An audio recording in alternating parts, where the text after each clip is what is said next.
Hello everyone and welcome to this recorded webinar on Erasmus Plus KA1 Youth, which is aimed at all applicants looking to apply for funding in 2018 under the decentralized strand of KA1, known as Mobility for Young People and Youth Workers. We will primarily focus on how to complete the application form and provide you with some helpful hints and tips regarding the application process. For more information on KA1 Youth, please refer to the 2018 Program Guide and other guidance from the UK National Agency. My name is Ariana Gerasim and I am a project manager working within the Erasmus Plus team, and I will be your presenter today. On the screen you can see the agenda and what will this webinar recording cover. A quick introduction to KA1, Mobility for Young People and Youth Workers. Then, focusing mainly on the application forms, we will look at what you need to do before applying, going then through the application form together and rounding up the key points. And lastly, we would like to mention the next steps and how to contact us if you are in need of support in the run-up to the deadline. Before we begin, however, I would like to briefly provide you with an update on the Erasmus Plus program in terms of Brexit. The National Agency for Erasmus Plus in the UK remains wholly committed to the Erasmus Plus program and its benefits.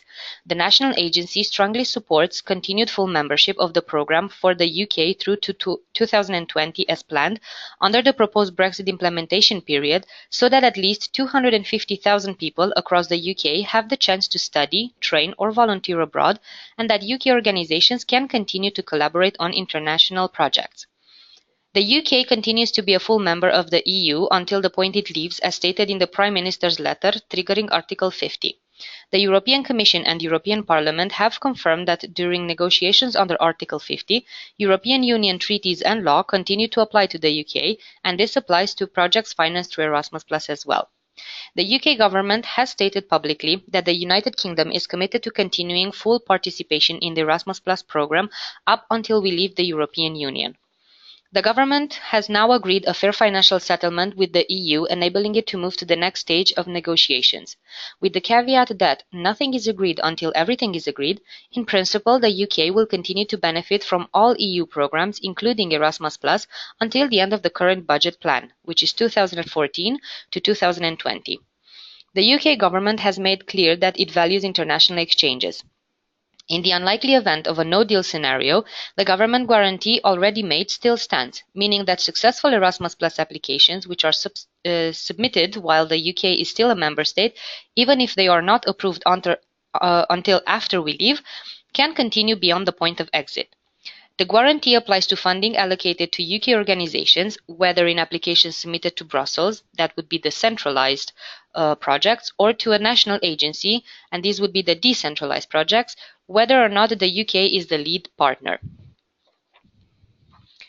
UK organisations wishing to apply for funding in 2018 should therefore prepare for participation as usual ahead of the 2018 application deadlines. For more information, please visit our website, where you will find a specific webpage allocated to Brexit, and you can find this on the screen. KA1 provides opportunities for individuals to improve their skills, enhance their employability, and gain cultural awareness through transnational mobility.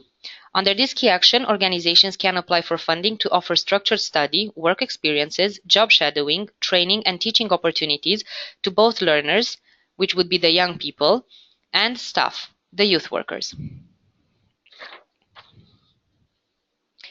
On the screen you can see the 3 deadlines for 2018 call year. Please remember that all applications must be submitted online, and most importantly they have to be submitted by 11 AM UK time, which would be 12 midday Brussels time, on the day of the actual deadline.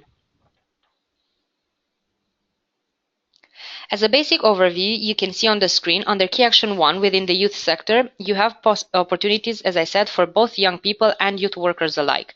The type of projects that can be supported under this key action are mobility projects for young people, and that would be youth exchanges and volunteering projects, and mobility projects for youth workers, called Mobility of Youth Workers.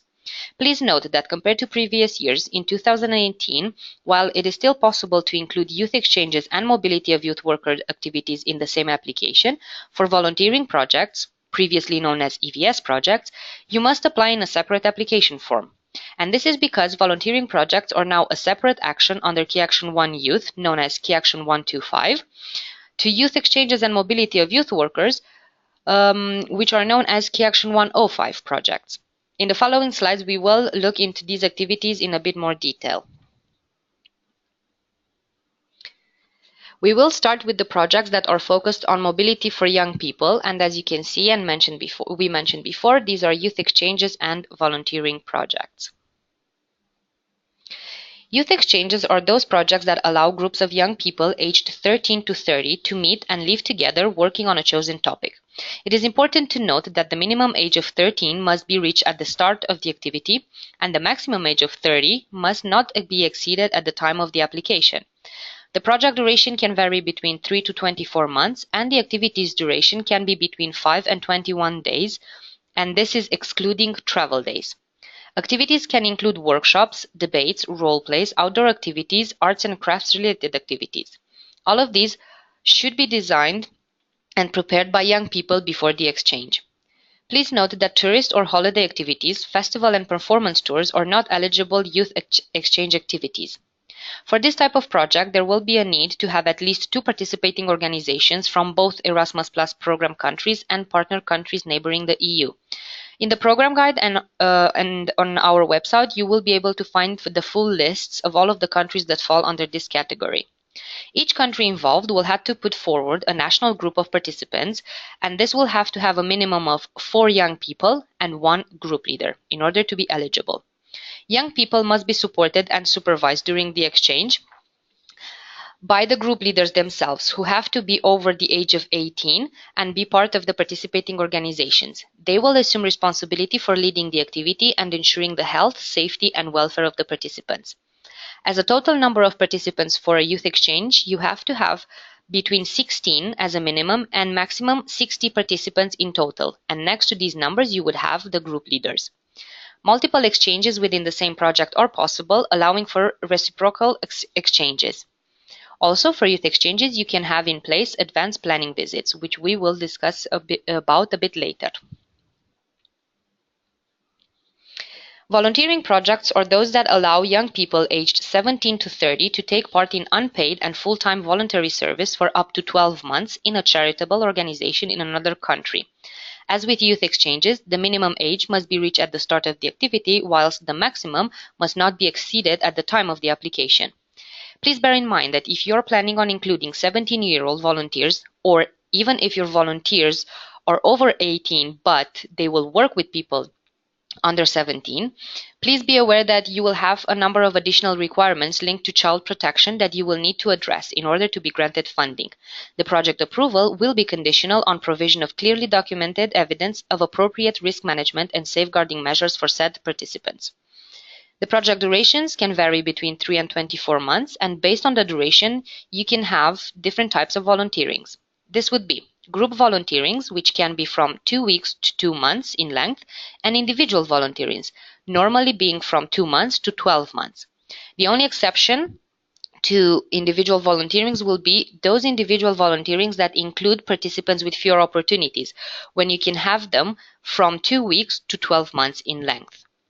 Volunteers can do their placement, as we mentioned, in a group, and in these situations the group needs to have at least 10 people and a maximum of 40 volunteers per group.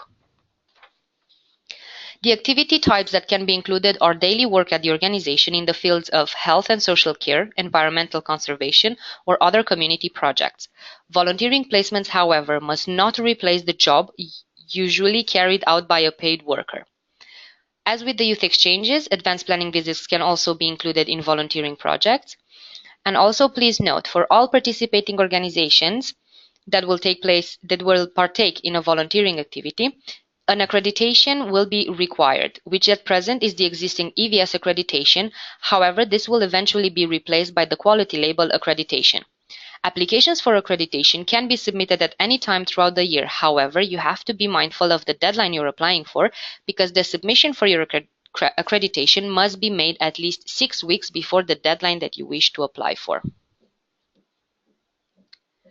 Now to look at further differences in volunteering projects. So As I mentioned before, and as some of you may be aware, the volunteering project strand has replaced the former EVS projects. Please note that for the first 2 rounds of the 2018 call year, volunteering projects will encompass many of the same activities as EVS, with some small differences, and you will be able to apply with the same form for volunteering projects regardless of which countries are involved, and this is partner or program countries. The changes are listed on the slide, and I will walk through them in further detail during the application walkthrough as well. Later this year, the European Commission will launch the European Solidarity Course, which is a new EU initiative which creates opportunities for young people to volunteer or work in projects either in their own country or abroad that benefit communities and people across Europe. It is expected that volunteering activities which involve only EU member states, all of which are Erasmus Plus program countries, will be moved to the European Solidarity Course. This means that from round 3 onwards, applicants will need to apply for European Solidarity Course projects for volunteering activities involving these countries, whereas volunteering projects involving Erasmus Plus program countries and partner countries together will remain under Erasmus Plus under Key Action 125.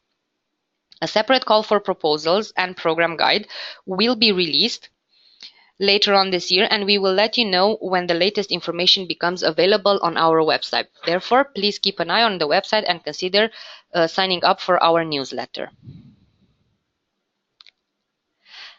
Now to the advanced planning visits, which I mentioned earlier. They're specific to the 2 types of activities we discussed so far, youth exchanges and volunteering projects.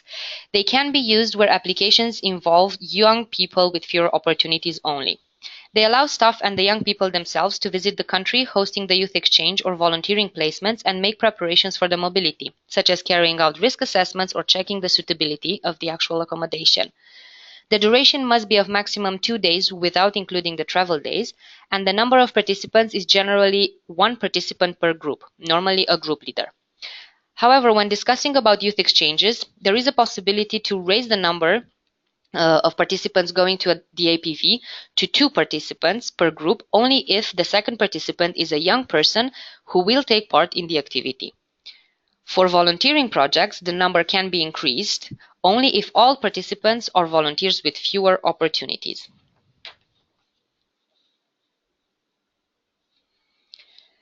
The projects focusing on mobility of youth workers supports the professional development of youth workers of any age. The project duration can be between 3 and 24 months, with the activities lasting from 2 days to 2 months, and these will have to be consecutive. And then in this duration, the travel days are not included. A maximum of 50 participants can be included within each mobility of youth worker activity. These projects normally include transnational or international seminars, training courses, contact-making events and study visits, a job shadowing or observation period abroad in an organization active in the youth field.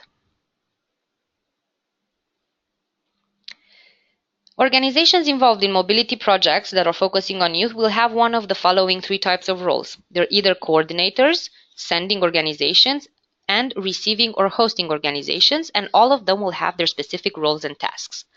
The coordinator will have to be the one that applies for the whole project on behalf of the partner organizations. It is therefore sometimes referred to as an applicant organization as well. They must be based and registered in the UK and can be a public body, an NGO, which could be CIC, CIO, registered charities, limited companies with no shared capital.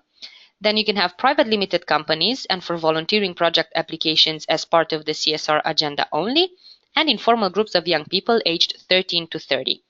You can find additional information on all eligible types of organizations, including definitions on informal groups, in the Key Action 1 Youth Guide for Applicants, Section 2, check that you are an eligible organization. Now, the sending organization will be the one in charge of sending young people or youth workers abroad, and this includes organizing the necessary practical arrangements, pre-departure preparations of participants. The receiving organization, on the other hand, will be in charge of hosting the actual activity, developing the program of activities for participants in cooperation with the other participating organizations. Both the sending and receiving organizations are responsible for providing support to the participants throughout the lifetime of the project during all its phases. As a final note, please be aware that informal groups cannot participate in volunteering projects. All young people and youth workers involved in Key Action 1 can receive a Youthpass certificate. This certificate describes and validates non-formal and informal learning that has taken place within the project activities. It can be used as a guide during placements or projects to encourage learning. Please find more information on the official website, which you can see on the screen. It is important for you to link your Key Action 1 project to the overarching European priorities and show the added value of carrying out your project on a European level. When doing so, it is important to keep the general objectives of the Erasmus Plus program in mind, as well as the important features of the program. The general objectives of Erasmus Plus is to contribute to a number of policies that you can see on the slide. The objectives are covered in more detail on Part A of the Erasmus Plus program guide, and these would be the Europe 2020 strategy, including the headline education target, the strategic framework for European cooperation in education and training, known as ET 2020, the EU Youth Strategy, Erasmus Plus Inclusion and Diversity Strategy, and any other relevant national youth policies in the countries represented in your project. You can research these using the European Commission's Youth Wiki website. The important features of Erasmus Plus, as I mentioned, are all detailed in Part A, but they also include recognition of skills and multilingualism. Please look through them carefully in your own time. Please also have a look at the specific objectives for the field of education and training on page 28 of the program guide.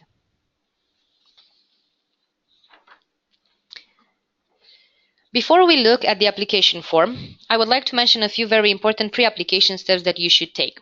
You will need to ensure that you have obtained the PIC, which stands for Participant Identification Code, for your organization before applying. This is a 9-digit number which is unique to your organization and will allow you to complete the application form.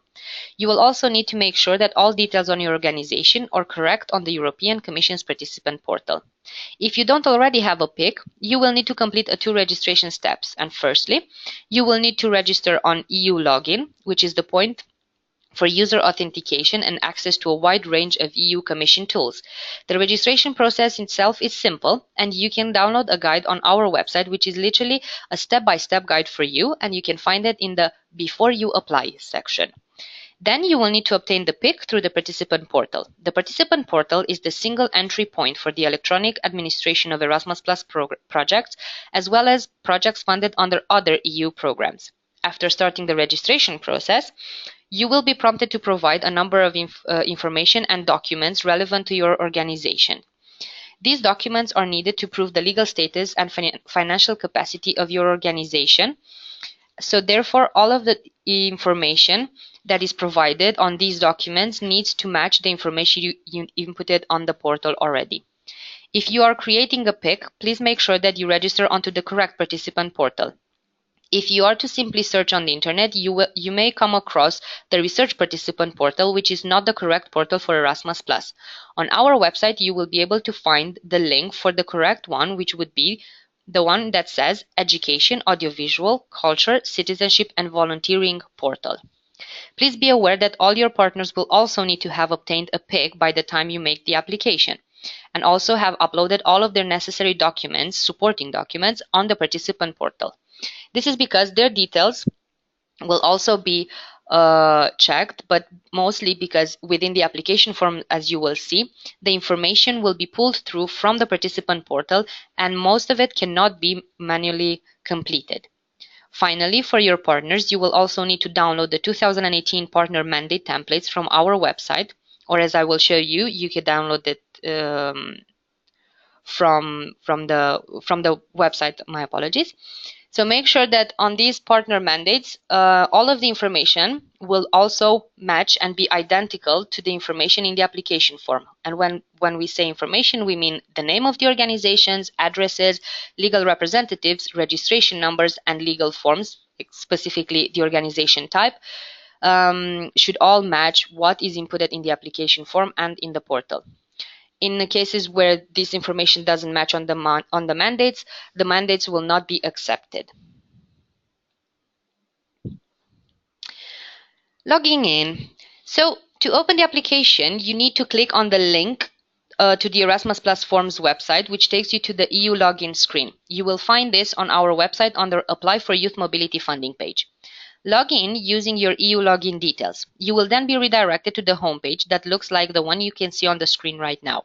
You will notice two main tabs: Open Calls, which will show all key action applications from where you will have to choose the appropriate one. And you will also notice the tab My Applications at the top of the page, where you should see any applications which you have already started or finalized.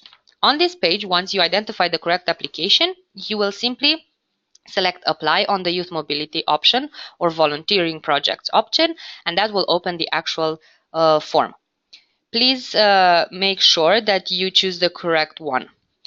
Once you have clicked Apply, a welcome message will appear, and you will be able to see this once I go in the actual application form. Please read this carefully as it gives important information on some of the form functions. Each time you click on Apply, a new draft of the application will be created and saved here. That's why you have the tab My Applications, where you could see the previous applications in case you had multiple application drafts saved. Therefore, you could open and edit, carry on editing the correct one. The application is saved automatically every 2 seconds, so there is no option to save the form, and you must ensure you are connected to the internet at all times.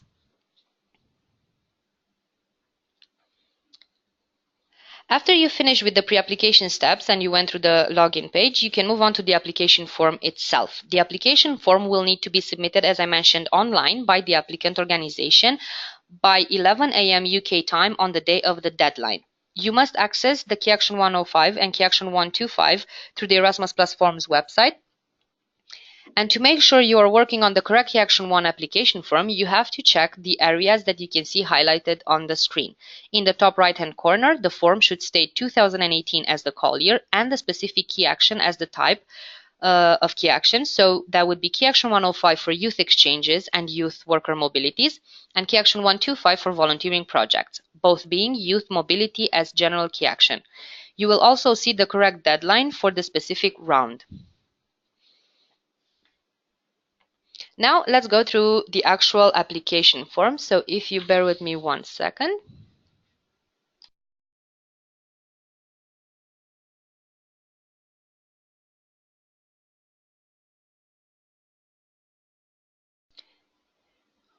We are now in the application form for Key Action 105, and you can see on the screen, first you have the pop-up message, which will give you important information regarding the form. And as I said, please read them carefully before you click OK, and you will be in the actual form.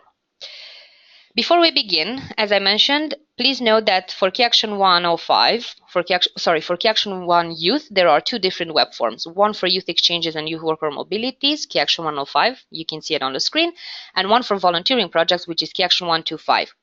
Given that the application forms have a small number of differences, but mostly follow the same structure, we will focus on Key Action 105, and at the end we will cover additional information for Key Action 125, looking at specific questions or sections. We recommend, therefore, that even if you are applying for Key Action 125, to please watch the webinar throughout to the end, as most of the same guidance in terms of application content applies to both forms. As you may already be aware, both applications are now web-based, so they're no longer PDFs. Therefore, you have to be completing them online in your web browser. The following browsers have been tested and work with this form.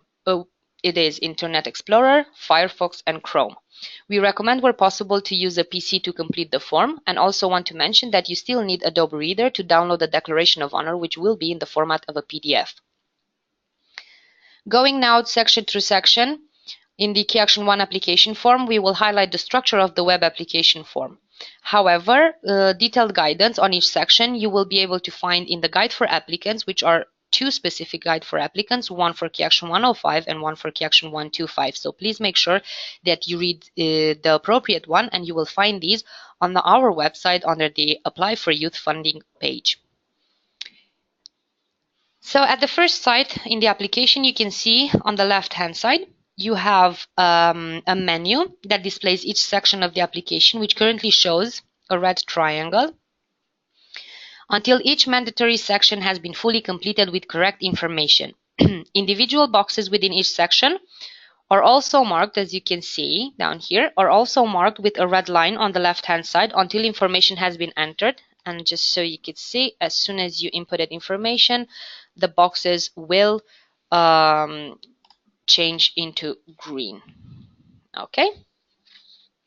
Please bear in mind that applications cannot be submitted until all sections have been marked with a green tick. You will see in a minute, whilst I go through the form, that on the left-hand side over here, it will change from a red triangle to a green tick, which means the sections have been completed in full.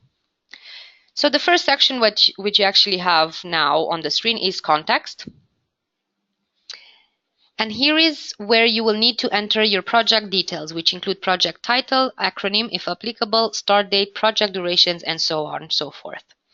The key points, and I will go through each section, the key points to note are to refer to our guide for applicants for the earliest and latest possible start and end date of your project based on the deadlines that you wish to apply for. These can be entered manually or selecting using the calendar. Ensure that you will use the right format of date if you enter this manually, and that would be with hyphens.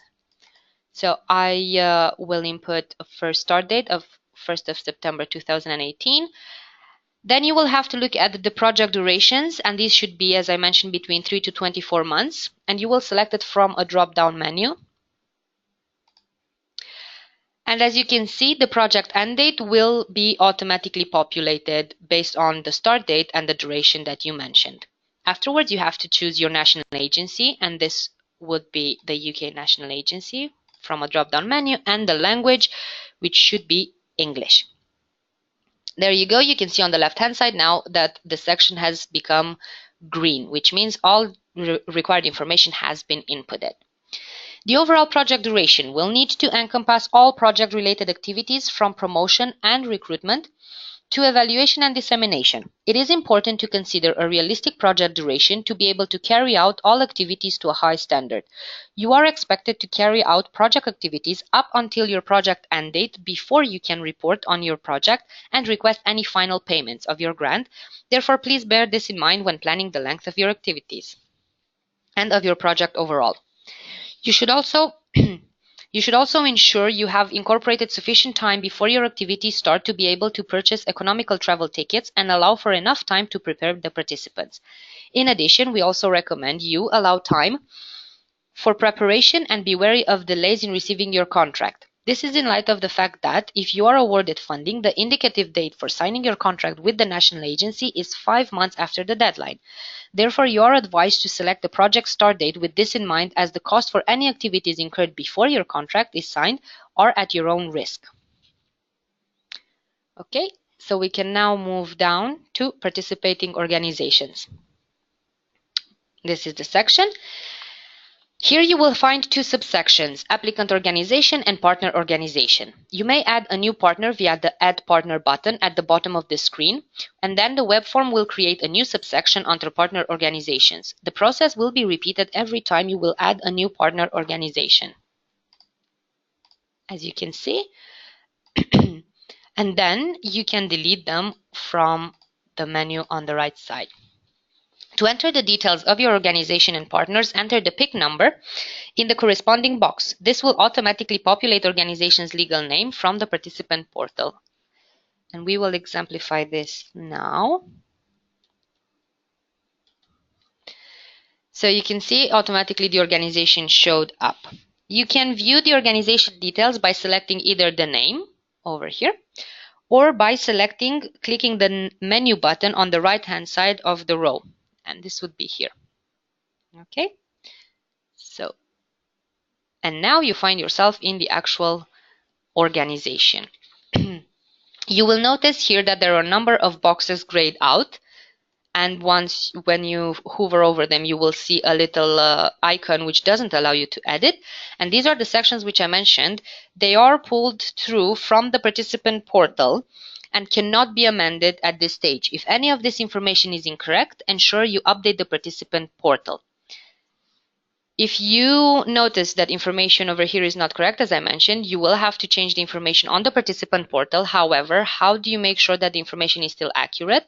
You would have to go back to the participant organizations, and you will have a button called Reset PIC Data, which will allow you to bring in the application form the most updated information from the participant portal. So if you make any changes during the process of writing your application to the participant portal, such as you change the address or the email address or telephone number, you simply reset big data and the information will now be updated from the participant portal.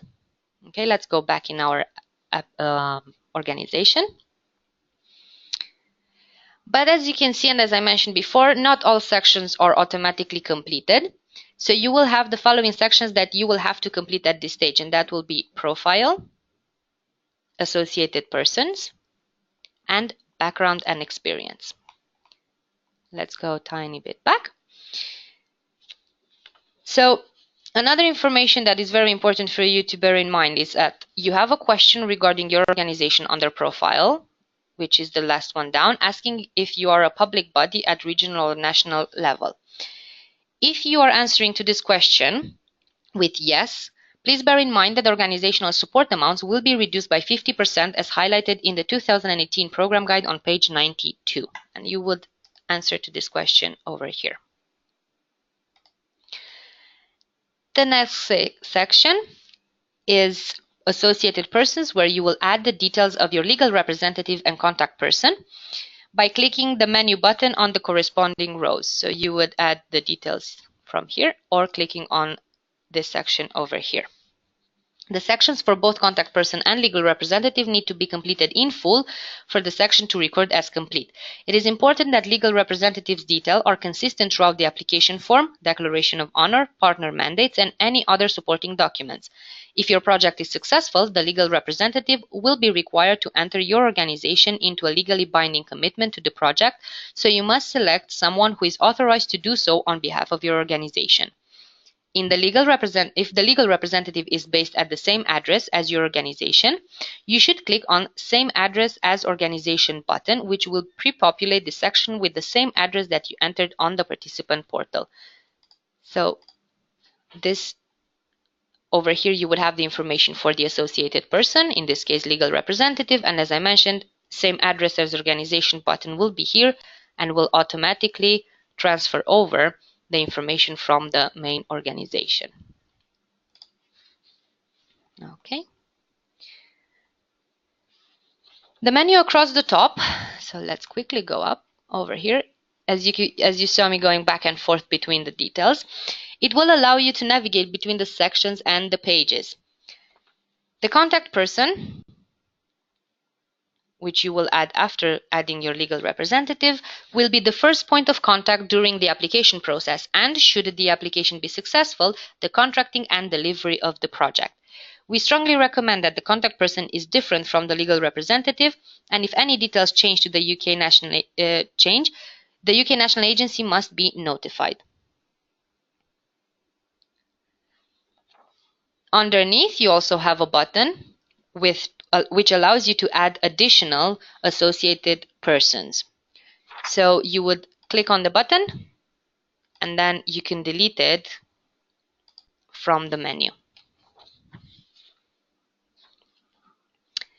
The final subsection, background and experience, covers specific information that will inform the assessor of your organization's capacity to manage the project and requested grant successfully.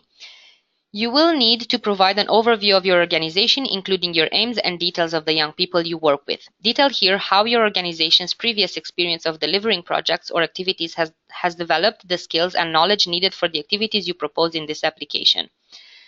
You will also need to enter information on the key staff involved in the project, including their experience and/or qualification. Finally, you will be asked to indicate if you have applied or received any grants from any European Union program in the 12 months preceding this application. If you opt yes, you will be required to provide more information on the grants. And this will be literally the last section, and if you click yes, the form will automatically create a new section where you will have the EU program, the year, the project identification or contract number, and the name of the applicant or beneficiary. Of course, you have the button to add more than one grants, and also the delete button. Okay. Once the information of the applicant organization has been completed, you will need to go back into the participant organizations from the top, as I said, You go in the participating organizations and you can add the details of your partners. All partners must be added to the application as we have already showed you. So let's include our partner as well. Okay.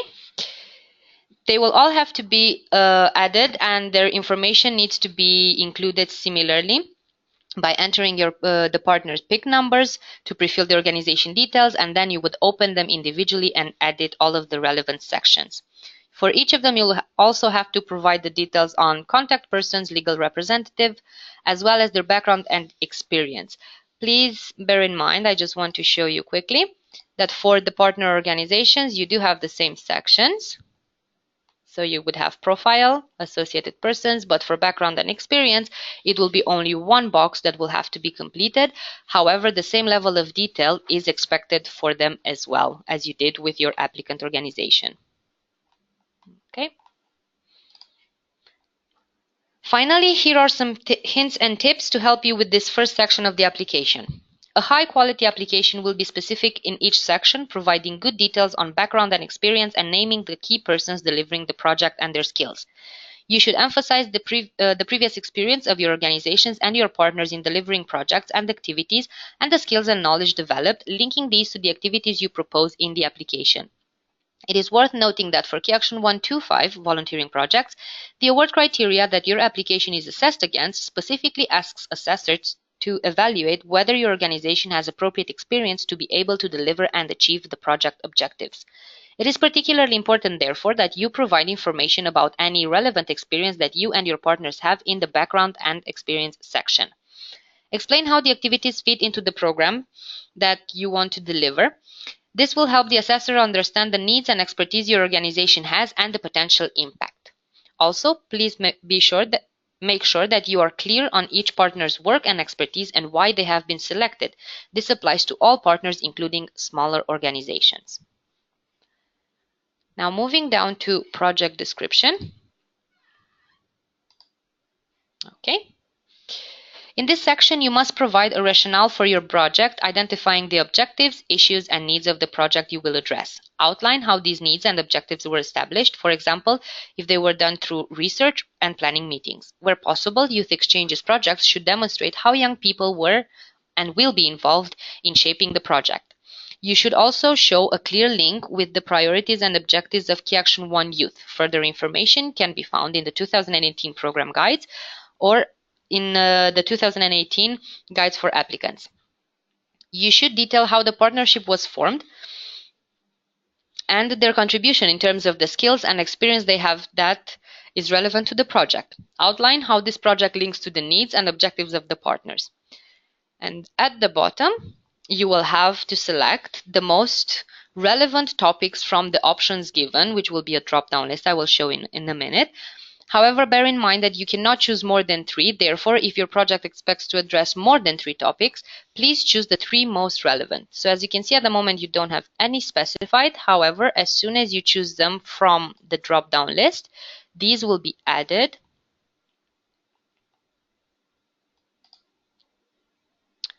Okay. There we go. And now you can see that you have them all added underneath the question. Okay, let's move down to participants. So this section looks at participants' profile and participants with fewer opportunities and their learning outcomes. Here you must describe who your participants are and provide details on their background, learning needs identified, what the learning outcomes of your project are, and if you're involving any participants with fewer opportunities. You can find a detailed definition of participants with fewer opportunities in the 2018 program guide. The participant's profile may vary depending on the activity you are applying for. Therefore, you have to ensure that you refer to the guidance for each relevant activity. Under this section, you will need to describe the participants' actual or likely age ranges, gender, and ethnicity, and how you will ensure a gender balance or other pertinent information. You should also detail the recruitment and selection process from all partner groups as in much detail as you can, and how you will ensure a fair and transparent process. Please note that it is expected that participants attend no more than 2 youth exchanges to ensure opportunities are made available to as wide a group of people as possible and to make best use of the EU funding. Participants must be residents in the country of their sending and receiving organizations. You must state if your project involves participants with fewer opportunities. Let us do that as well. So you would click yes. If you select yes, you must identify the types of situations from a drop-down list, and you have to enter the actual or likely profile of participants, up to a maximum of 7. So it will be added exactly the same as you would have added them previously. And they will show up again. They will be in a small list underneath the question itself. Below, you must state what means you are putting in place to cater for their specific needs. For more detailed guidance on each category, please refer to page 10 of the 2018 Program Guide in the Equality and Inclusion section. You should outline the competences or learning outcomes participants will acquire through participation and identify the competences that specific activities and methods will develop. There should be a clear link between the aims of your project, the activities, and the learning outcomes, and these should be relevant to your participants' needs and address these specific needs. Erasmus Plus promotes the use of European tools and certificates such as Youthpass, which is the most commonly used European recognition tool for non-formal and informal learning in youth work. You will have to state if you will use any other competence validation certificates, and if so, which ones. Lastly, you have to explain how you will use these, and then you can find further information on Youthpass, as I mentioned earlier, either in the guide for applicants or by going directly on their website. So over here from a drop-down, you would choose Youthpass, and then if you have any other instruments, you would add them here. You would say yes, and then you would clearly state which ones. If you don't have any other ones, you would just click no and just carry on with the questions. Preparation. When completing this section, please refer to the information provided in the word criteria for the specific key action in the 2018 Program Guide. In the Practical Arrangements section, which is the first one, you have to detail how practical and logistical arrangements will be addressed, which includes but are not limited to travel, accommodation, insurance, safety and protection of participants, visas, social security considerations, mentoring and support and preparations with partners. If your project involves minors, which are participants under the age of 18, it is particularly important that you provide information regarding how you will ensure their safeguarding and welfare. So this section should detail how and when you plan to deliver these practical aspects and which partners or individuals will manage these, partner responsibilities and how you will work together to manage practical arrangements and your communication channels, any potential risks in relation to tasks, participants, and location, as well as your plans for mitigating these risks to ensure safety of all those involved. And this should include agreements on emergency procedures and a code of behavior for participants. In addition, include your plans for obtaining suitable insurance and managing any additional visa requirements and legal aspects. We expect that you plan to comply with the UK legislation and consider relevant national legislation in the countries of each partner. Detailed information about this is included in the guide for applicants. If you have further concerns, please contact our team before submitting your application.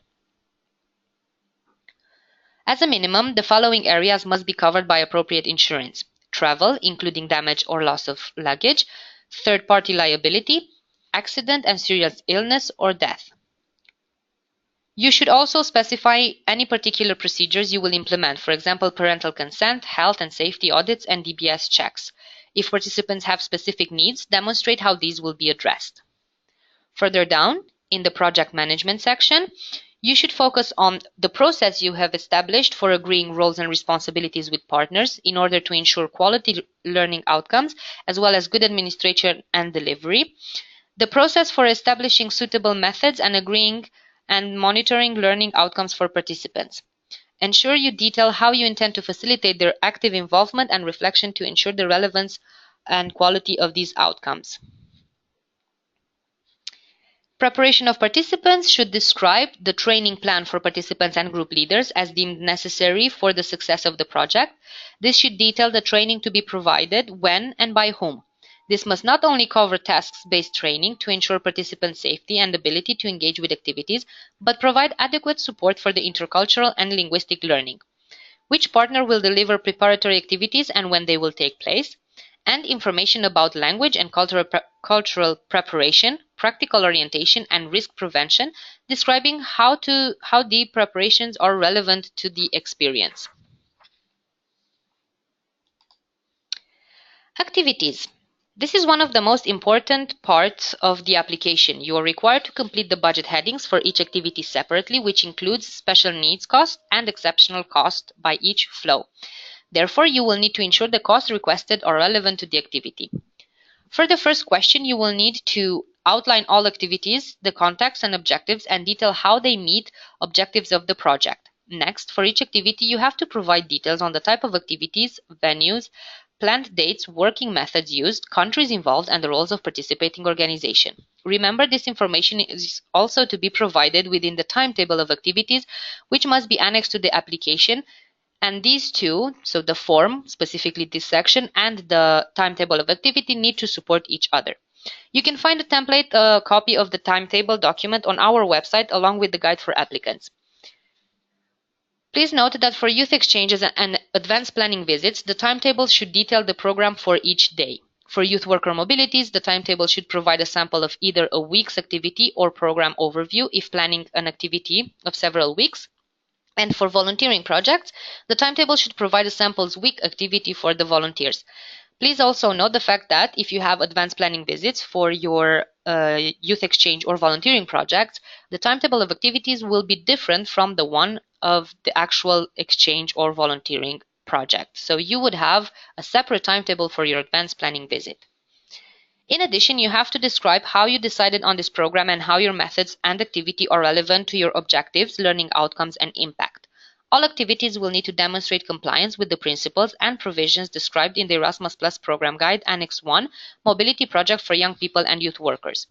This includes the use of a variety of informal and non-formal methods to generate learning. Formal methods should be strictly limited. All activities should include space for participants to reflect on their learning, ideally using Youthpass, and should encourage active participation, creativity, and initiative. Next, in the third question, you have to outline the methods you will use to ensure regular communication with your partners or other project stakeholders. Good partnership is crucial, so you should present a clear set of roles and responsibilities in the active delivery, project management, and administration. Outline the methods by which you will maintain contact before, during, and after the activity. To complete your list of activities, you click on the activity ID or use the menu button. Firstly, you select the activity type from the menu. So we will go into the activity. And first you have to choose the activity type from the drop-down menu. And we will choose an advanced planning visit, and you should give it a title. So APV. For each activity, enter the details of each flow by clicking the flow number or using the menu button. So for this, first, over here you have the list of flows. So you would go in the actual flow and you will start creating your activity. Your flow. First of all, you can see you also have a group name. So we advise in these situations to either use the name of the countries, which would make it more simple. However, if you have repetitive groups or two different groups from the same country, you could name them the name of the country 1. For the purpose of the exercise, we will call this UK group, and we will choose as country of origin United Kingdom, and they will travel to Finland, to Helsinki. Okay. Start and end dates. Start and end dates should reflect only the activity and exclude travel days. As best practice, you should allow at least 1 month after the earliest project start date, so in case the grant agreement or funding is not received by the project start date, you still have sufficient time to plan accordingly. So I will choose 1st of October.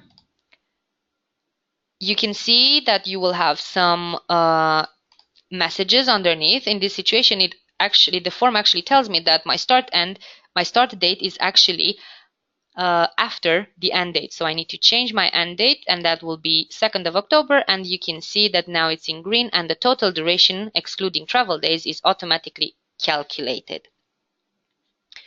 Underneath, you will choose your travel days. So I will put one travel date for the United Kingdom to Finland. And then the total number of participants, we will put 1. The number of participants must include all young people, group leaders, and accompanying persons together. Ensure that the minimum and maximum numbers for each activity types are adhered to. So on our situation for the APV, we chosen 1. And then you have underneath 4 boxes where you will have to provide breakdown of your participants. So from the total number of participants, you will need to identify the number of participants with special needs, 0. The number of participants with fewer opportunities, number of accompanying persons if you have them, or group leaders. So in my situation, we have 1 participant traveling for the APV, and that will be a group leader. Please bear in mind that participants with special needs are considered those who will require additional support to aid their participation in the activity. And accompanying persons are defined as someone who accompanies participants with special needs to ensure protection, provide support, and extra assistance. As I mentioned before, the group leaders, they will show up as a specific group of people only for youth exchanges, APVs, and youth worker mobilities, and they have to be at least 18 years of age, and the role is to ensure effective learning for all participants and safeguarding for all participants. Moving down, you have the travel budgets. For the distance band, which is now in red, you have to use the European Commission distance calculator to calculate the one-way distance. The distance band selected calculates travel for funding for a return journey. Distances should not be rounded up and are checked by the national agency. Let us demonstrate how to use the distance calculator. So I already have it open. This is the official European Commission's distance calculator for Erasmus Plus projects. And you can see over here, you would input your origin, which would be Birmingham for us. And you can see, as soon as you typed in, the list of potential options are created automatically by the system. And then we will put Helsinki. So you simply choose the distance. And over here, we can see the distance. And this falls in the distance band of 500 to 1,999 kilometers. So you go back into the form, and at the moment you can see that there's no grant allocated per participant or total grant calculated. So we will choose from a drop-down our distance, and automatically the grant per participant and the total grant will be calculated.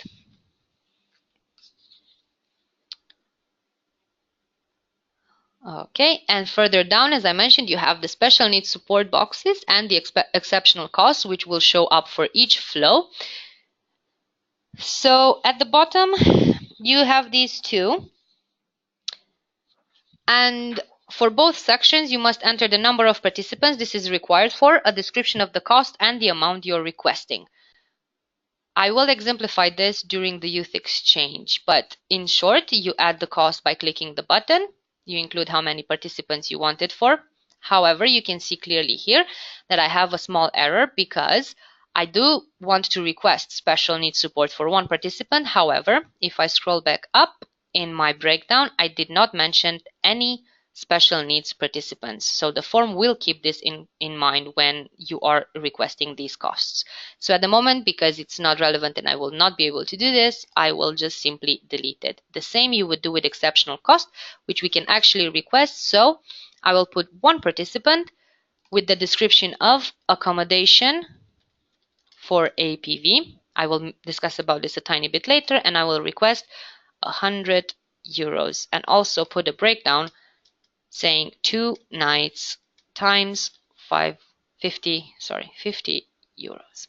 There we go. So this concludes my first flow. And I just want to mention, under exceptional costs, it is possible to request costs for expensive travel. Please refer to the 2018 program guide and our guide for applicants for further details and on the rules requesting these costs. However, it is important to know that if you are requesting exceptional costs for expensive travel cost, you should only request this in this section and not under travel. So just to show you, if you would have over here an exceptional cost for expensive travel requested, you should not have any claims under travel.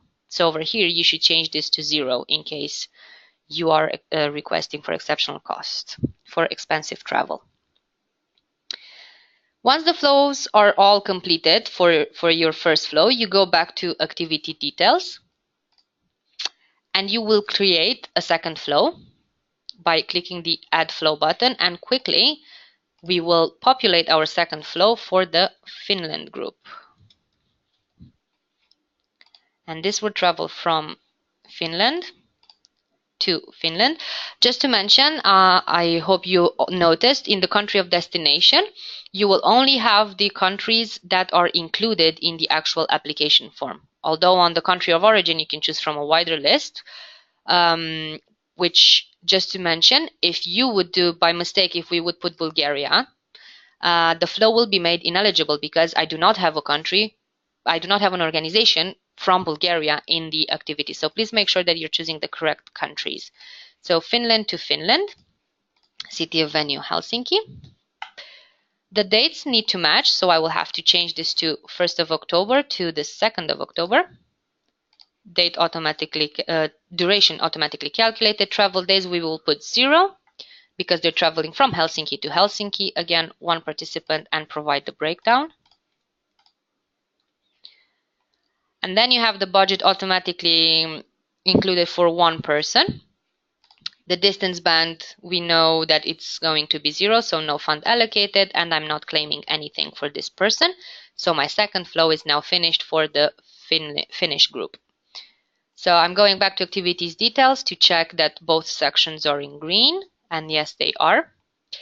So once we created our first activity with the specific flows, we can go all the way back to the list of activities and create a second activity by clicking Add Activity button.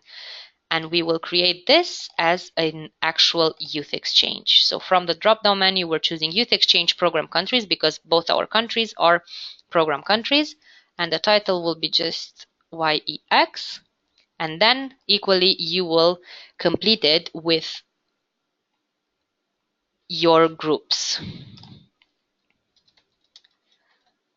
So let's do this quickly. Country of origin, country of destination, travel days, we will put 2 travel days. We will have 10 participants, and now we actually have a breakdown. I will put down 2 participants, so you can see you can use either the buttons or you can actually type in. So 2 participants with special needs, 9 participants will be with fewer opportunities, no accompanying persons, and 1 group leader. The distance band, we already know it's 500 to 1,999, and you can see that for all 10 participants, the total grant has been calculated. Now you have a new budget heading, which is organizational support, and this is also automatically calculated. What I want to mention, and to please bear in mind, is the fact that you have a total number of participants that you've mentioned, and you can see that the same number is automatically included in travel and organizational support. Please bear in mind that these sections can be manually amended. So by mistake, you could potentially put 5 people, which means your organizational support grant will be decreased. If you don't see these mistakes at the application stage, after the application has been submitted, and if you're successful, the UK National Agency will not be able to provide you or to change the amount requested and increase it because of a clerical error. So please make sure that you check that the information coincides. Okay. Now we can request special needs support because we said we have 2 participants with special needs support. You would provide a detailed description, potentially with a breakdown if you have more costs for the same participants, and then you would request the amount that you think it's relevant for the participants. Again, if you would input more, you will have an error saying that it doesn't match with what you've stated higher in the earlier in the application. And then you have the normal exceptional cost. Okay, so my first flow is now finalized. I can carry on to create the second one. However,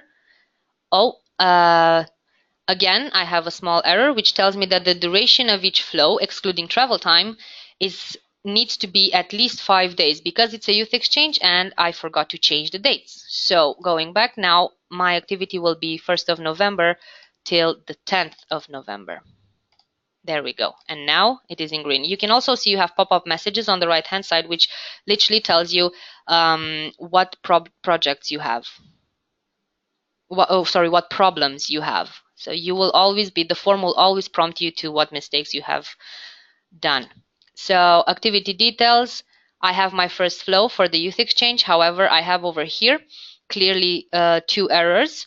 One is saying that I must have at least 16 participants in the entire project, which I don't have yet because I have only 9 young people participating, because 10 in total, 1 group leader, which means only 9 participants.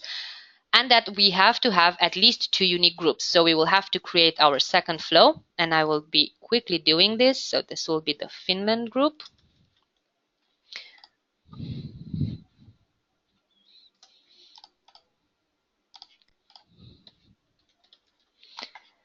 The dates need to match. So 1st of November till the 10th. We will have 1 travel day because we think that maybe young people will come from a bit further away than Helsinki. So again, 10 participants, 1 with special needs, 9 with fewer opportunities, no accompanying persons, and 1 group leader. And then the distance band, we will put it 10 to 99 kilometers, which will automatically provide the grant and the total grant, making sure that the numbers coincide. Again, it is at your own discretion whether or not you will be claiming for travel for all participants. Maybe you don't want, for example, for the Finland group, because you have a participant who is the group leader, they are coming from the organization, and you decide for them not to claim for travel because they will be literally living in the same city, so you can claim only for 9 people in this case. Special needs support, I mentioned I have 1 person. I can add the detailed description for them as well. And I'm requesting for them. And I don't want to claim any exceptional costs, so our second flow is done. Checking that the activity is all in green down here, and over here the activity is in green. List of activities is finalized. However, in order to have completely finished the entire section and show you how it looks when it's completely finished. There we go. If you want to see the budgets for each of the sections, you have to actually go into each activity, so A1 or A2, and at the bottom you can see here the breakdown of the budget requested. Going back quickly, list of activities, and you can see that the youth exchange will have a much higher budget. Okay. Now you can see how I've created my 2 activities, one being an APV, the other one being a youth exchange, each having 2 flows. Please note, the word activity, which is A1 and A2, refers to the specific mobility or exchange, whilst the words flows, so you would go in it and you have flow 1 and flow 2, they refer to the national groups attending each activities. So please bear this in mind, and given that the budget is broken down by each flow, having a correct breakdown is of great importance. Each activity must be added separately, as I've done myself with specific flows. We cannot fund activities if they are not listed in the application form, and you should also ensure that the activities listed are consistent with the information given within the narrative of the application form, and that would be in the first section, where you would provide a narrative of the actual activities. Further hints and tips. Any costs requested under special needs and exceptional costs will need to be justified, as they are based on actual costs rather than unit costs. A clear breakdown should be given for all costs and each cost itemized separately. You should ensure special needs and exceptional costs are requested against the correct activity. For example, if you're applying for accommodation costs for advanced planning visits, the APVs as I've done myself, and visas for the youth exchange participants, so the first cost, as I mentioned, accommodation is for APV, but the visas are for the youth exchange. Please do not put them under the same activity. For example, under APV, they will have to be put under the correct activities. Otherwise, the costs might be deemed ineligible. Reinforced mentorship costs are only eligible under volunteering projects and must be justified and clear on the additional support to be provided. We expect that all participants receive some form of preparation and mentoring. Therefore, reinforced mentorship should be in addition to this and not in place of it. Ensure participant numbers are correct and consistent throughout the entire activity sections, flow by flow. After all activity and flows information has been created, check the final and total budget for accuracy. As I just showed you, go back into activity 1, activity 2, and so on, and just check the list of budgets. You have to make sure that what you see in this application form matches any documentation or any internal preparatory documents that you have done beforehand. Please refer to the guide for applicants for further details regarding the costs you can request under each budget heading, including special needs support and exceptional costs. Okay, so we finish with our activities list, and now we can move down to follow-up, which looks at impact, dissemination, and evaluation. For this section, you should list the expected outcomes for participants resulting from their planned learning and active involvement and participation in the project. This may include knowledge, skills, changes in attitude or behavior, impact on employment status, ability to access further education, well-being, or lifestyle. Consider the most relevant and realistic outcomes. For participating organizations, you'll have to detail how the activity might generate organizational learning or specific skills for staff. Describe the influence the project may have on future work. You should also consider if this project will develop the participating organizations or participants' understanding of an issue, youth work, or train them in any new methodology that can be implemented in their local community. Highlight any activities you plan to involve the wider community in and the benefits to them. Given that dissemination should be considered throughout the project, you should ensure that dissemination activities are focused, relevant, and well described, and that the target audiences are clearly identified. Dissemination activities may be in the form of local meetings, workshops, or discussions, and you may use handouts, reports, evaluation, or videos. You may also plan to obtain press coverage or invite local counselors or decision makers to dissemination events. The Erasmus Plus marketing team is always keen to hear about interesting case studies, and there is an Erasmus Plus dissemination platform which can be used, and we are encouraging you to use, to share project outcomes, and this is called the Erasmus Plus Project Results Platform. For youth worker mobilities projects, each individual that participates in the project is expected to cascade information across the formal and informal network upon their return, and that dissemination takes place across all partner organizations. You're also expected to include a final evaluation of the project in which you will be able to assess whether or to what extent the project has been a success. This evaluation should highlight the learning outcomes of all involved. This section should detail how activities will be monitored and through what methods they will be evaluated. We encourage evaluation before and during the activity, in addition to the final evaluation. This helps with establishing baselines and identifying any implementing improvements. Consider involving partners, placement providers, and participants in the evaluation stages. Identify how you will evaluate the activities during the project and participant satisfaction with the placement overall. How will you evaluate the management process, the longer-term evaluation of the project, and how findings will be used? Further down, you have budget summary. This page provides an overview based on the activities entered earlier and allows you to add any additional comments. Each section will be displayed on the budget page. It is important to be aware that if the project is approved, the application organization will receive the grant and will be responsible for distributing it amongst the partners to ensure effective delivery of the project. So here you will see a breakdown of your budgets, and any comments should also appear over here. Remember, the Erasmus Plus grant is regarded as a contribution to your project costs and may not cover the total costs of your project. The UK National Agency, as I mentioned, cannot award any funding over the amount requested, so please ensure that you check your budget thoroughly before you submit your application. Regarding budget, as I mentioned, there are two types of budget headings, and these would be unit costs, based on unit costs, and based on actual costs. So you have the following budget headings. Over here, sorry. You have the travel, which is a contribution towards the cost of each participant's return journey from the place of origin to the location of the mobility activity. Travel is calculated on a unit cost basis and is based on the travel distance according to the distance calculator. The organizational support is calculated also on a unit cost basis and is a contribution towards costs directly linked to the implementation of mobility activities. It excludes subsistence for participants, and the funds are expected to include preparation, monitoring and support, and validation of learning outcomes.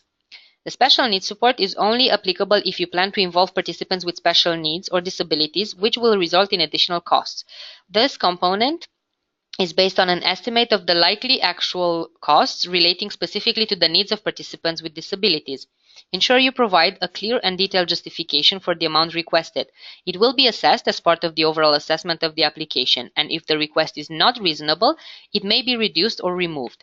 Whilst there is no limit to the amount you can request, the balance will be payable on actual cost evidenced at the final report stage. So invoices will be requested at final report stage. The exceptional costs are also calculated on an actual cost basis, and applicants must detail how many participants the fund is requested for and the breakdown for the cost in the narrative. Specifically, exceptional costs are funding rules that can support the following: visa and visa-related costs, costs for providing a financial guarantee, expensive travel costs, as I mentioned, includes expensive domestic travel costs and travel costs for participants from outermost regions and overseas countries and territories. Please note that you must demonstrate in the budget comments that the standard unit cost for travel will not cover at least 70% of the cost of the journey, and that you can only claim for 80% of the total cost. As I mentioned earlier when I was going through the application, if you're requesting for exceptional costs for travel, for expensive travel costs, you are not to be requesting under travel as well. Again, please check the guide for applicants where you will have clear explanations regarding this rule and why this has to be done. Further down, exceptional costs can also support participation of young people with fewer opportunities, costs in support of reinforced mentorship, as I mentioned, just for volunteering projects, when includes young people with fewer opportunities, and lastly, accommodation and board costs for advanced planning visit, maximum 2 days activity and 3 nights accommodation. The costs that you can request under each budget heading, as I said, vary across activity types, so please refer to the program guide for additional clarification. And once again, if you notice any errors identified in this section, you will have to go back into the activities section and flow by flow amend manually the information. Then you move down to project summary, where you have to ensure you provide a well-written, comprehensive summary of your project, and it must be written in plain, clear English and free from jargon. It is important to be concise and clear and mention at least the following elements: context or background of your project, objectives of the project, number and profile of participants, description of activities, methodology to be used in carrying out the project, and a short description of the results and impact envisaged and the potential longer-term benefits. The summary may be used by the European Commission or the national agency in their publications and will be published on the Erasmus Plus dissemination platform. The subsections that you have will be summary of participating organizations and summary of activities and participants. Both of them are pre-populated tables based on the information from earlier sections of the application. Once again, you have the chance to check that everything is correct, that all of the organizations have been included, that the number of participants in your activities are correct, that you have all of the activities included as well. Again, if you need to change anything, you will have to go back in the activity section and change it flow by flow. Annexes section. Here you can add up to 10 annexes relevant to your application. However, the following documents are mandatory. The Declaration of Honor, which needs to be downloaded from this page from the button Download Declaration of Honor, which you have it over here. This will need to be printed, signed by the legal representative named in the application by hand, and then scanned and attached as an annex to your online application by clicking Add Declaration of Honor, which is over here. Okay. Then you must attach a timetable, which again you have the button to download the timetable. Bear in mind that the timetable template is also found on our website as well. And further down, you have general documents and general button of adding the file. So over here, you would include, for example, the mandates. So the partner mandates for each partner must be annexed. As I mentioned before, both the applicant and partner legal representative must hand sign these. So the document should be printed, hand signed by both parties, and then scanned and annexed. Also, I want to mention again, please make sure that all of the information in the partner mandates is accurate and matches exactly the participant portal and supporting documents for each organization. Applicants need to ensure that all documents specified in the checklist are submitted electronically with the application. If you have any issues with you had documents that you included and you need to delete them, once that the documents will be added, you will also have a small delete button on the right hand side of each document. So you will be you would be allowed to delete documents very easily in case you uploaded something that is not appropriate for the project. Please note that only PDF, docx, Excels, JPEGs, text, ODT, and ODS files can be submitted electronically, and no other files will be accepted. Lastly, you have the checklist, which provides a quick review checklist so that you're able to mark off the completed submission activities. Ensure you fulfill all of the listed requirements. And additionally, please refer to the application checklist which we created to aid you in preparing and submitting your application. You can find this in our guide for applicants. So after you tick these little boxes, making sure that you look at the fact that your application fulfills the eligibility criteria listed in the program guide, all relevant fields have been completed, and you have chosen the correct national agency, you scroll down and you have the data protection notice, which provides information on data protection, which all applicants are required to read in full, including the legal representative who will sign the document. So you agree to it. And then you have the potential submission. Once you have completed the application form, you need to check the following components. All mandatory fields have been completed, you've read the data protection, and the legal representative of the applicant must print the declaration of honor, read it, complete the fields, and hand sign the form, and that the signed declaration of honor and other relevant annexes have been attached. And then you can click the submit button, which would be down here. The submit button will become available only if all of your sections are in green, which unfortunately in my situation at the moment is not quite the case. Finally, here are some hints and tips on how to complete your application form. Read all of our guidances, and ensure that you are aware of the eligibility criteria for the specific type of project that you are applying for.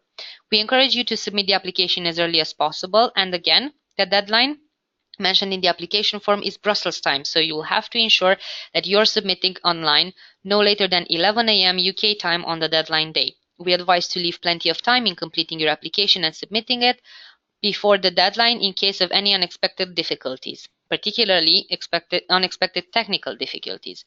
Ensure you're connected to the internet at all times whilst completing your application. Download the completed PDF version for your own records, which can be done via the PDF button over here.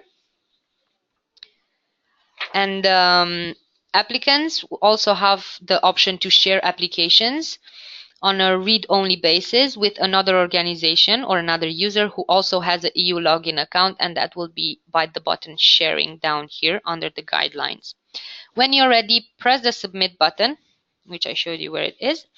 If the submission is successful, the submission summary should be updated with the submission ID. We advise you to save a final copy to evidence successful submission in case of any queries. If there are any technical issues preventing the form from being submitted, and you're unable to submit the application, you should follow the alternative submission procedure outlined in the guide for applicants. This asks you to do a screenshot of the submission summary page demonstrating that the web form could not be submitted, and email this along with your application and annexes to the UK National Agency within the 2 hours of the official deadline, which would be 1 p.m. UK time. Lastly, please be advised that applicants cannot make any changes to their grant application after the submission deadline. So this is the complete step-by-step walkthrough of the Key Action 104. And as previously stated, we will now cover some specific details regarding the KA1 125 Webform. And if you just bear with me.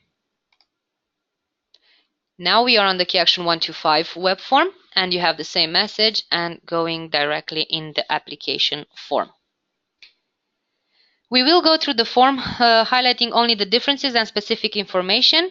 And as you can see on the left-hand side, you do have the breakdown of the form sections, exactly as you did with the previous one, and the same rules apply, with the red triangle becoming green once you completed the specific sections. First of all, one of the important aspects for volunteering projects is that you should be aware that before you apply, the volunteering accreditation needs to be in place for all of your participating organizations. As explained earlier in the webinar, they must hold, all organizations must hold a valid accreditation, which at the moment is the EVS accreditation, even though we no longer refer to volunteering activities as EVS. As the applicant, you must be accredited as the coordinating organization at the time of the application deadline, otherwise your application will be rejected by the national agency. Please note that both the applicant and all partners should have the relevant accreditation for the duration of the whole project. If any EVS accreditation expires during the project, any activities not covered by the accreditation dates may be made ineligible.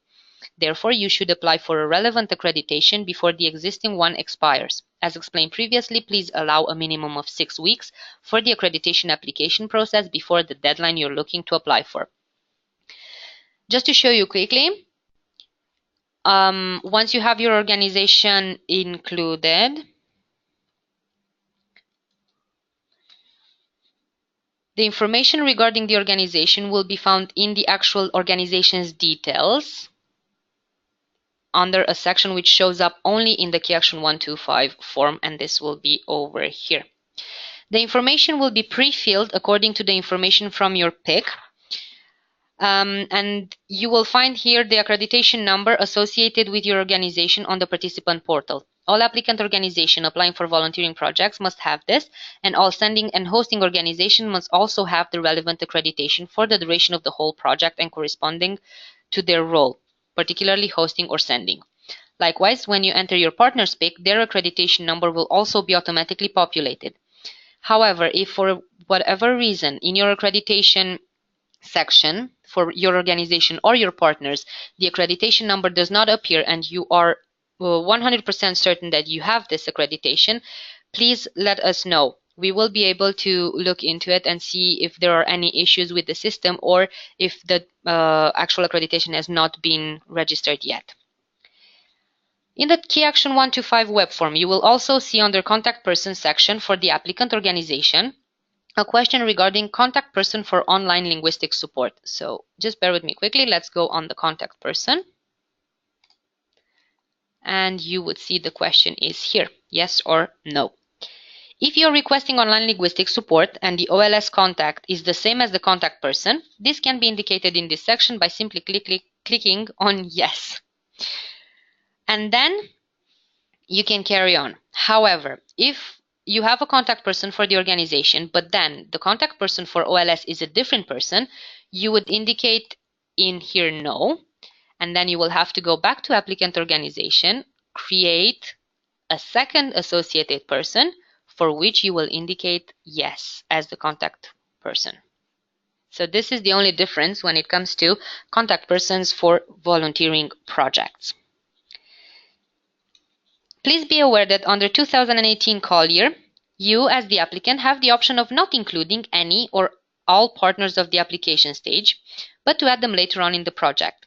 While this allows for some flexibility for changes during the project lifecycle, the national agency strongly recommends that you identify your partners before applying and include them in the application form as partners where possible. You will see, therefore, that under the main section of participating organizations, at the beginning, you only have the applicant organization. In order for you to have the partner organizations, you would have to click the button to add partners, and then you would be able to delete them accordingly as well. If you choose to not include any of your other partners, so you will be the only organization in the entire project, under the project description section, which is just below, you will see a question that asks you to describe how you plan on finding and choosing your partners. and what key experience and competencies you're looking for. You should include detailed information here about what measures you will take into consideration in selecting your participants and how you want them to bring, what do you want them to bring to your partnership. We strongly recommend that you provide details in your application on how you plan to communicate with and manage your partnership as applications.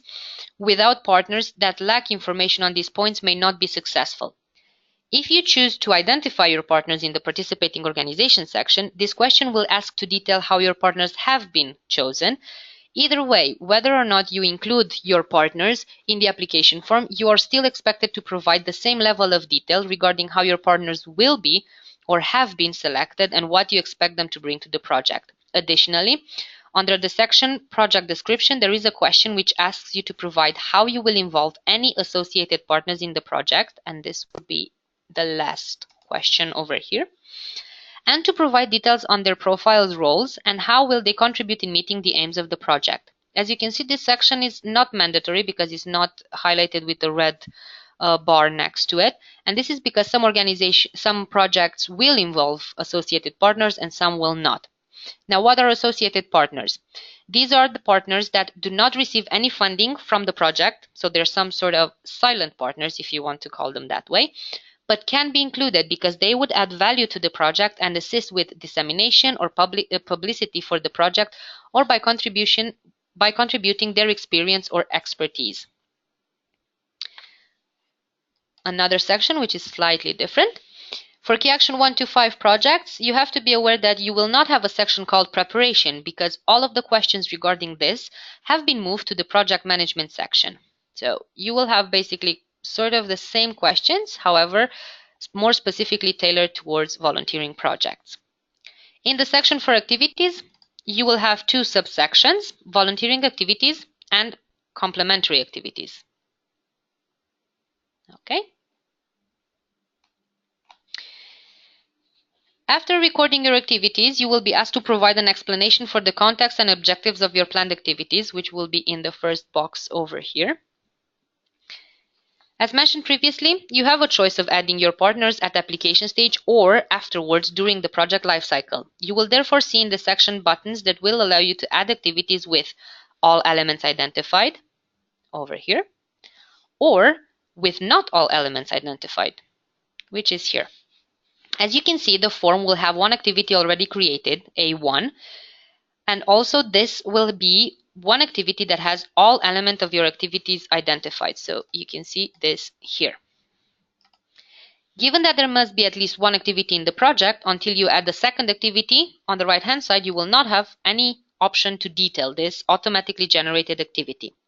So you have realistically the following two options. If your activity is an activity with all elements identified, you simply add the details on this existing activity either by clicking on it or by clicking on activity details. However, if your activity is one with not all elements identified, you will have to create a new activity by clicking the button Add Activity with Not All Elements Identified, and you can see the difference over here.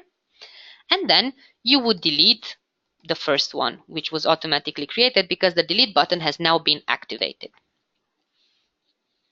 Okay.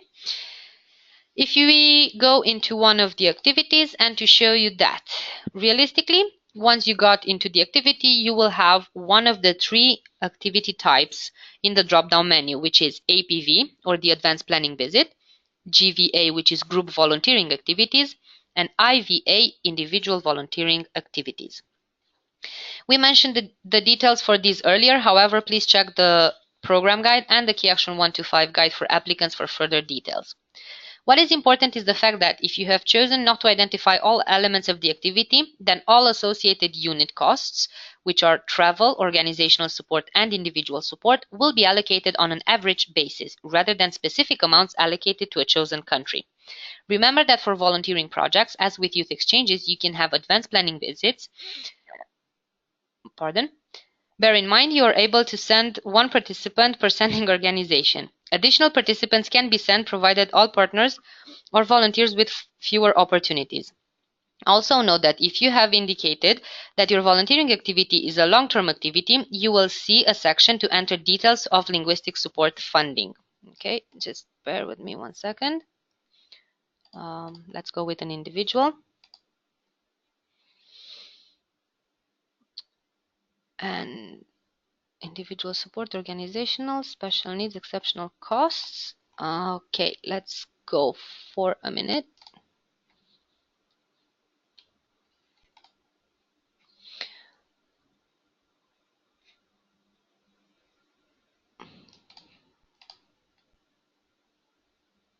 Oh, over here, my apologies. So is this a long-term activity? If you click yes, then you have to go to the flows details, and you have 360 days travel, individual support, organizational, and linguistic support will show up only once you actually clicked and specifically stated that you have a long-term activity. The linguistic support can be requested for the costs linked to the support offered to participants prior to departure or during the activity in order to improve the knowledge of the language they will use to carry out their volunteering tasks. Where online linguistic support is available in the Group 1 languages, and you will be able to find them here, down under linguistic assessment or linguistic course. Linguistic course you have over here, Group 1 languages. So for these languages, no linguistic support funding can be claimed. For these, you would actually request in exchange language courses and assessments. And then you can see here the drop down for the two different groups. For any other languages that the assessment and courses are not available, you can claim 150 euros per participant. Please find more information either in our guide for applicants or on the specific OLS platform, for which you can find the link on our website. As per 2018 program guide on page 81, you can request funding to organize complementary activities. And let's go back to activities, and this will be here. These activities are aimed at enabling the project to reach its objectives and strengthen the systemic impact of the project outside of the usual volunteering activities. They should add value to the project and should clearly contribute towards achieving the project aims and objectives. These activities can include, but are not limited to, job shadowing, meetings, workshops, conferences, seminars, training courses, or coaching. These are optional, and the details of such activities can be provided in the section of your application. So if you answer yes to having complementary activities, the form will automatically open new sections where you are required to explain the context, objectives, and content of them, and then provide details such as type of activity, the basic elements, and the costs associated with them for each complementary activity. You can add complementary activities by clicking the Add Activity button, which is at the bottom, and then you can delete them. After the activity section, we will have a follow-up section. However, before that, I wanted to show you how it looks, the activity. So you have to write down what type of activity you have, the direct costs, and then you will notice on the right-hand side where you have grant, it will be done at 80% of the amount that you request. So let's say that you request 250. The amount that will be possible to be requested is 80%, which is 200. Okay? Moving down to follow-up section, you will have the same information looking at impact and dissemination and evaluation. Then you would have the budget summary exactly as before, where you will have a breakdown of the budget. What is worth mentioning here is that you will have some additional specific budget headings for volunteering projects, and that will be individual support, which is here, which is calculated on a unit cost basis according to the country of destination and the country of the activity. It is intended as pocket money and not expected to cover food or accommodation costs. Then you would have the linguistic support. It will not be visible if you have no long-term activities in your project. It is important to note that if within the activities section you register complementary activities, within the budget section a new budget subheading will be created called complementary activity costs, which will be over here, where you can register the cost for these the same as you would do for exceptional costs. The budget for complementary activity is based on real costs, and projects, as I mentioned, can apply for up to 80% of that total eligible costs. The request for complementary budget activities must be motivated in the application form and justified in relation to the planned activities. Please check out for more information in the guide for applicants specific to Key Action 125. These are the specific sections or questions that will show up in the Key Action 125 application web form. For further guidance on completing the application forms for either Key Action 105 or Key Action 125, please read the specific guide for applicants that you can find on our website under the Apply for Youth Mobility Funding page. Okay, so now we are actually finished with our forms, so just bear with me whilst we move back to the presentation.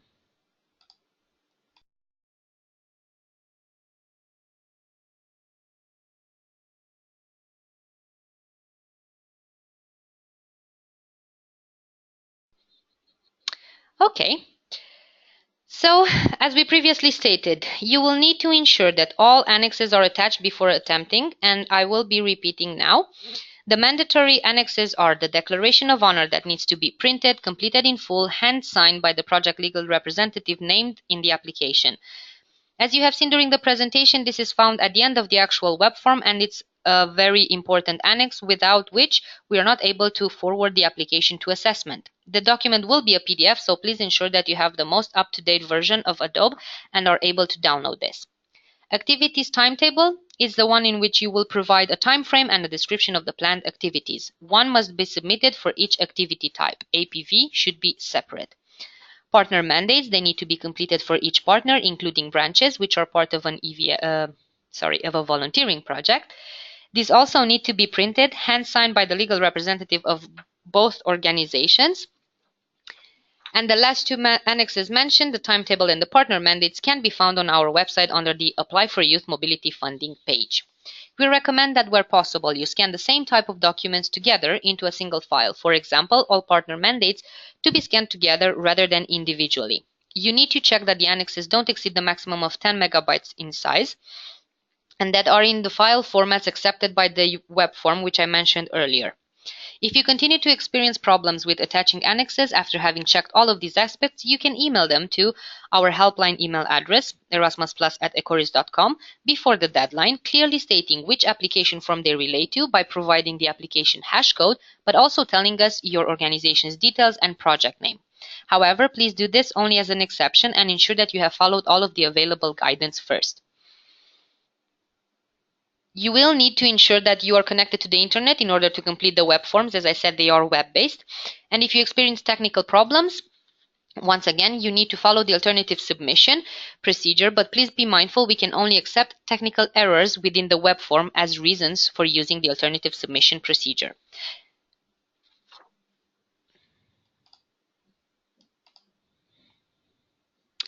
Once we have received your application, the UK National Agency will do some preliminary checks on your organization. Your application will be deemed ineligible and will not go forward to assessment if it does not meet any of the eligibility criteria specified in the program guide for Key Action 1 Youth Mobility Projects.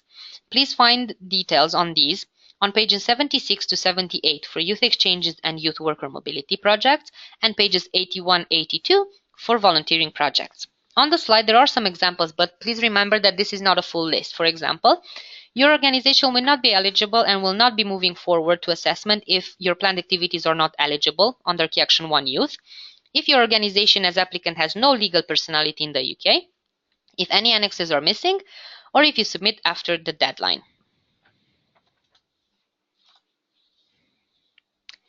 Once your application has been deemed as eligible, the national agency will arrange for it to be assessed by external experts from a qualitative point of view against the award criteria published on page 79 for youth exchanges and youth worker mobilities and page 84 for volunteering projects. On the slide, you can see the three award criteria, which show that an application can score a maximum of 100 points. As a rule, for an application to be eligible to be awarded funding, it must score a minimum of 60 points, but also at least half of the maximum points in each award criteria. When reading the award criteria information within the program guide, you will notice that each criterion has sub-points that need to be taken into consideration when preparing your application. Compared to 2017, there is one new element of the award criteria, which looks at the extent to which your project involves newcomers to the action, as in new organizations who have never taken part previously in Erasmus Plus projects. Therefore, if you or any of your partners are new to Erasmus Plus funding, you should include this information in your application form. I would like to point out that as part of the assessment process, the national agency will also check that the requested budget is in line with the funding rules set out in Part B of the program guide. As a result, if there are any budget requests that do not follow the rules, your requested budget may be reduced. During the qualitative assessment process, applications will also be assessed against other relevant areas. Applicants will need to comply with the exclusion criteria, which you can find in the program guide from 2018. These are situations such as being bankrupt or participating in criminal activities. An applicant will be excluded from participating in the call for proposals or will be rejected from the award procedure if it is found to be in one of the situations described in the criteria. The selection criteria assesses an organization's operational capacity and financial capacity. Operational capacity is looking at the applicants from a perspective of the need to demonstrate they have the capacity to successfully deliver Erasmus Plus projects and administer them in accordance with the grant agreement and the 2018 program guide. The assessment of organizational capacity will consider elements like the roles of staff involved in delivering the project and the past history of the applicant in delivering EU-funded projects.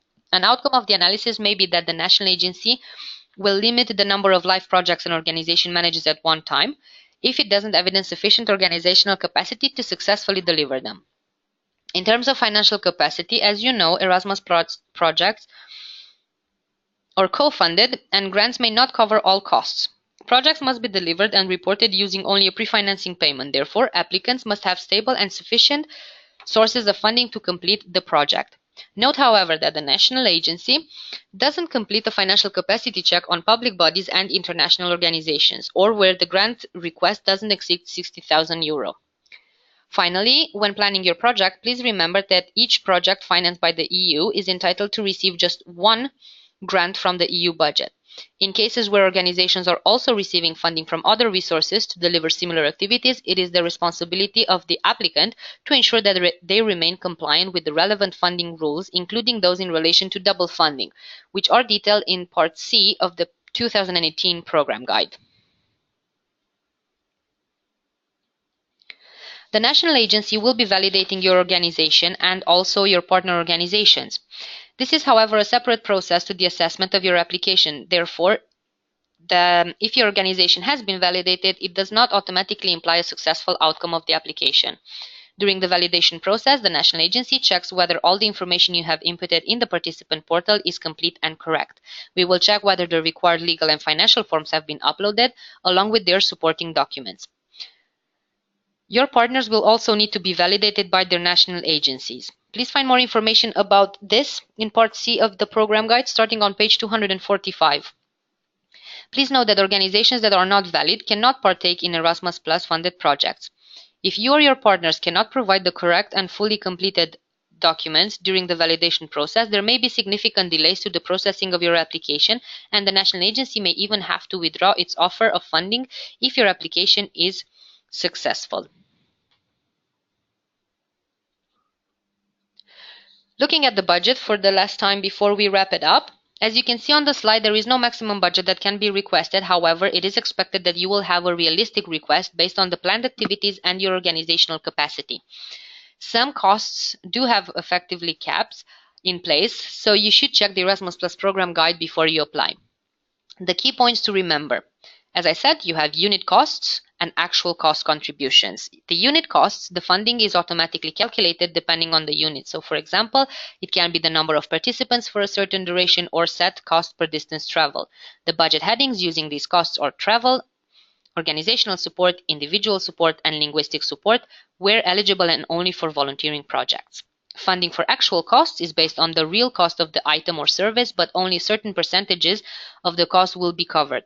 Budget heading using actual costs or special needs support, which can be covered up to 100%, exceptional costs, and complementary activities only under volunteering projects and where eligible. Under exceptional costs, only a percentage of the actual cost will be funded, So please find more information on these breakdowns on pages 86 to 99 of the program guide. It is important to note that any request for financial support to cover special needs, support, and exceptional costs must be clearly explained in the application form, as the assessors will not make any assumptions regarding these costs and can recommend cutting them from the budget unless adequately justified. Also, it was noted that in the budget sections for the forms, although you have comment boxes for special needs support and exceptional costs, there is no general budget comment section. We are therefore asking that if you wish to provide additional information regarding the budget or explanations, please use the activities sections to do so.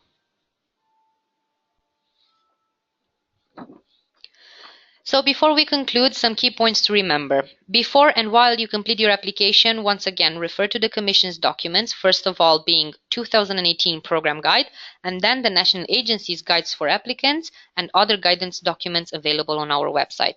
If you have applied before, don't forget to review the feedback you have received. This will include key areas of improvement which will enhance your chances of submitting a good quality application. Ensure correct options are selected on the application in all sections so that important sections aren't deleted. As we've said, while looking through the application form, please double check that the budget you request is accurate, well justified. Provide relevant answers to the question in the application, but remember that there is a character limit in many of the sections. Make sure that the number of participants is consistent across the application form. Get someone else to proofread your application and annexes, perhaps against the publish award criteria. And lastly, leave enough time for completing and submitting your application before the deadline. So to conclude, I would like to remind you of the support that the UK National Agency will be offering in the run-up to the upcoming deadlines. For each round, you will have a detailed guide for applicants on both KA1 105 and KA1 125 on how to fill out and submit the application forms. Make sure that you check the correct one, as these are tailored to each key action managed and to each round. If you haven't done so already, please sign up to our newsletter, as this provides all the most up-to-date information about the call and the Erasmus Plus program. Our website holds up other information which is important and key documents to support you with completing your applications. If you have any questions, you find yourself in need of guidance, you can always contact the Erasmus Plus helpline.